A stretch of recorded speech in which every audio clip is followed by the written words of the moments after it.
Next, state of Russian economy. Russian Central Bank reported -2 GDP for financial year 2022-23. Russia expected to fall -8% of its GDP.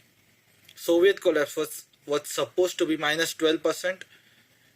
2008 financial crisis was -1%, and and the world GDP in Great Depression was -15%.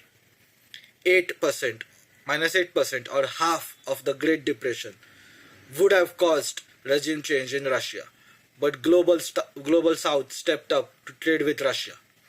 Russia is food and energy self-sufficient, just like United States, while India and China are only food self-sufficient, and Arabs are only energy self-sufficient.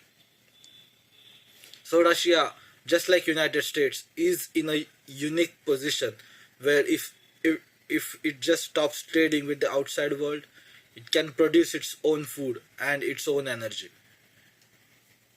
So, and also, the West was still trading with Russia for its energy and its commodities, just via intermediaries like India and China.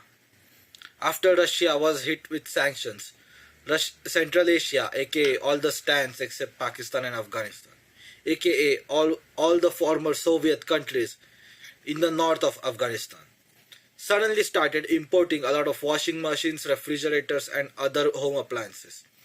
Meaning, Russia is also still trading with the West for its technology via intermediaries in Central Asia and China. Meaning, both Russia and West are still trading with each other just via intermediaries and some minor inconveniences. Most Russians don't feel sanctions at all unless they are traveling abroad or they are trading internationally.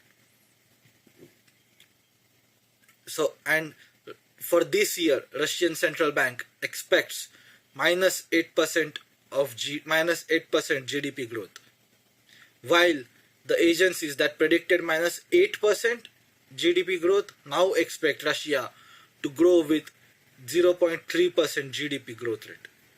Meaning, Russia will either have a mild recession or will get out of recession this year. Sanctions appear to be failing, basically. Again, Russia is food and energy self-sufficient. It's really hard to topple a regime like that.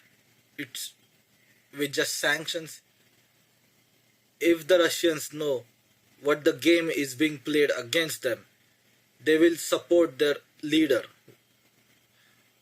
And it's not like Gorbachev or Tsar. Russian President Putin is not a Gorbachev or Tsar Nicholas II.